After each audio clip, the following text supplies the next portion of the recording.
So here we are, September 2017, Lac de Madine, France, and this is the World Carp Classic. It is the biggest carp angling event in the world. Anglers from all around the globe, they come here and they want to get their hands on, firstly, the fantastic prize table, but secondly, the prestigious trophy. It's game on, competition time.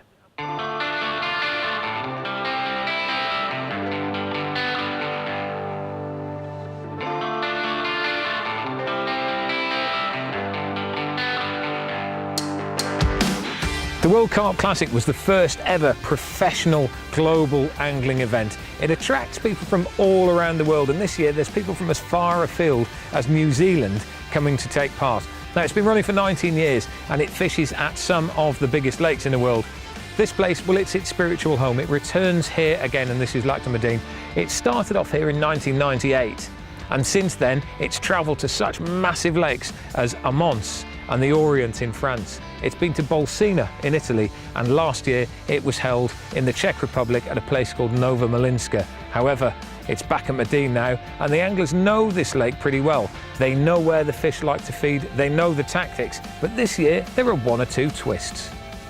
It didn't start it yet, but it looks good, yeah. It's much bigger than what we ever imagined, but yeah, hopefully get a nice peg and then fish it as well as we can. Very nice lake. It's very big, and yeah, some very nice big carps here as well. So yeah, we will see. What would it mean to win? For me, I think a lot, because to win here is a very big pleasure. We've got more or a bigger team than ever. You know, three teams, more than six of us here. So yeah, you know, it's good to have a growing Spanish team. What would it mean to win it? It would mean a lot, because you know, we're here to win. And Spain being such a small country and having a little bit more representation would make a big, big difference. And we want to take that trophy home, all of us do. It's beautiful. Always is the perfect, yeah. The nice, you know, nice people, and we are happy. We are in here. I would love to win this event, yeah.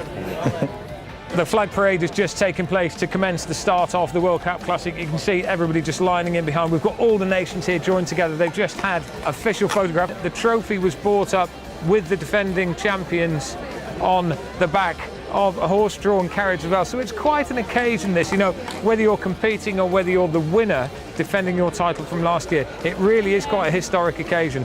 All the stops are pulled out. And it just puts carp fishing on a completely different level. Events like this are absolutely fantastic, they really are. With all the competitors in the main hall for the opening ceremony, it was a case of fingers crossed as the teams took their turns one by one to choose the place where they'll be fishing for the next 5 days. Let's have a look now at one of the Polish draws, and let's have a look at how this draw works. They receive from the marshals one of their markers. That will allow them to go out into the water and mark the spots that they're fishing. And inside that big draw bag there are all the numbered pegs from around the lake. It's a random draw, so they literally just pick out one number, and this is where they're going to live for the rest of the time. They hand the feather over. Not quite sure what that's for. It is peg number 98 in the avid section. So they're in the avid section, peg number 98 on the island. And the draw will continue like this all the way through until all of the pegs have gone. There's been a draw already to establish exactly who is going to come up first. It's a random draw order, and it's a random allocation of pegs as well. And this procedure will continue all the way through until all the pegs have been allocated. And I think we're really, really lucky that we've got a swim where we think we can almost certainly, I mean, nothing certain, but we can catch carp from. Yeah. It's in the lap of the gods what size those carp are, because at the end of the day, when Rob and Tom won that from that swim in 2009, I think they won it, but they wouldn't have won it under the free fish rule, you know, because they didn't catch the biggest fish in the competition. Exactly. You know? I think one of the keys really is just to fill your quota first, and if you fill your quota, then you're in the race. Yeah. To be honest, it's perfect for me, because all my life, apart from fishing for two fish in particular, all my life I've fished to catch as many carp as I can, and I hope that a few big ones come along the way. So, you know, that's all you can do. You know, just give it your big shot. You've drawn the winning peg from last time at Madine. You clearly looked happy on the stage there. Yeah, we are. Really? It's a dream swim, Rob. Yeah. We could have wished for a better swim. We said if there is one swim, even we had peg draw number 98? Yeah, 98. I told him 65. I have golden hands. I picked the ball. We get 65. So. Yeah. It was very late, quite nerve-wracking as well, waiting for that to come out. Yeah. You knew it was in there. Yeah, we were scratching off all the pegs from, and we saw still this is our favorite swim. And then here's the lucky hands. I said it from the golden beginning. Hands. Golden hands. You did the drawing, and he said I'm gonna pick it, and Fantastic. Well, let's get serious now. You know, you can lose it at the draw, but you can never win it. All you do is you put yourself in a position that you might be able to win. Yeah, that's true. Well, last to draw there were some very good pegs in there. One favourite that unfortunately didn't get, but you've got a half decent one anyway. Not bad. We're on the beach. The main thing is we can park on our swim, which is good. And it was a 3-to-1 chance left that 65, one of the top swims, I know you've just interviewed the lad, was still in the bag. So we're overall happy. We were over the moon. For waiting all that time, and hey-ho, we know that Kevin and Mark a few years ago, they had a big fish off that, a massive fish off that beach, so... What do you think? It's got, well, I rate it. That beach has got a track record, without any shadow of doubt. Now, for me, the weather needs to be perhaps a little bit warmer, but if the water temperature is still quite good, then you get quite a few fish over there. Tiger Nuts produces very well there all the time anyway, and we consistently see fish in the area, so I wouldn't be disappointed with it. It's certainly competitive. We're not, Very, very pleased for coming out last. Yeah. Got to be happy. Now we've got to go and get some tiger nuts. So let's have a little look at Lac de Madine. Well, for a start, I'm going to say personally that it's one of my favourite lakes in the whole world. I've fished out here for 20 years and I just find it absolutely phenomenal. The fish are big, they're hard fighting, and there's lots and lots of different tactics and ways that you can fish for them. Now, the lake itself is situated in the Meuse region of France, between Metz and Nancy. 2,500 acres in size, relatively shallow across the majority of its surface area, and there are weed beds, bays, islands, and all sorts of dam wall areas, harbours, etc., that can attract carp.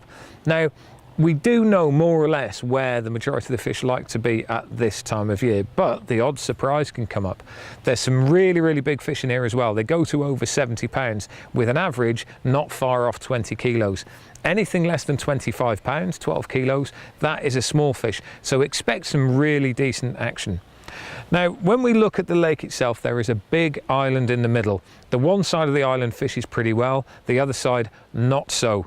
At the top end, there's an area that's been re-pegged this year. This is a reserve area, and this is an area where it has been one from in previous years when you could fish up there, but then it was taken out. It's back in now, and believe me, all of the competitors will have their eyes on trying to get into that area.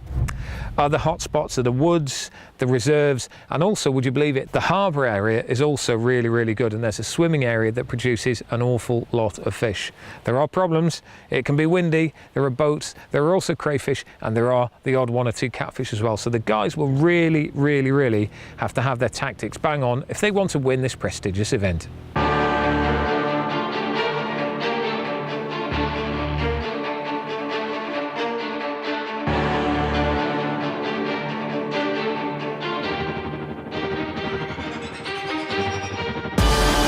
So it's competition morning and we awake to a very different day today than we saw yesterday. The sun was out, the sky was blue, and just look at it today. We've got cloud and we've got quite a lot of wind. Now that wind has a big effect on a number of things. First and foremost, just getting out onto the banks is difficult. Madine is 2,500 acres in size, which means that it can pick up a big wind, and just look at the water behind me. These waves will pick up and they make just moving around difficult, let alone fishing.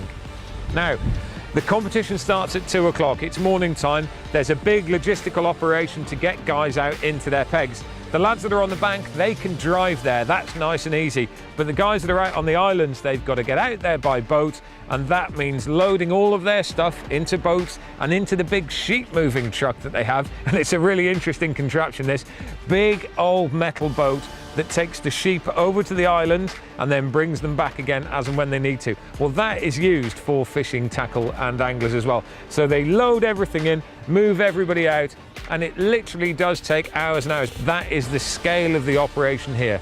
But nevertheless, we have a competition. The conditions fish-wise, well, they're looking really good. Low pressure conditions This wind is blowing from the far side over into the dam wall, which means that it's going to open up a load of pegs that maybe aren't normally as good if the wind isn't blowing this way. The far side, that's the favoured area. This side, well, with a wind like this, if you were just turning up and that amount of water behind you, you definitely want to think about coming down here. The key now is everybody's just got to get set up, get their kit ready and wait for the 2 o'clock start.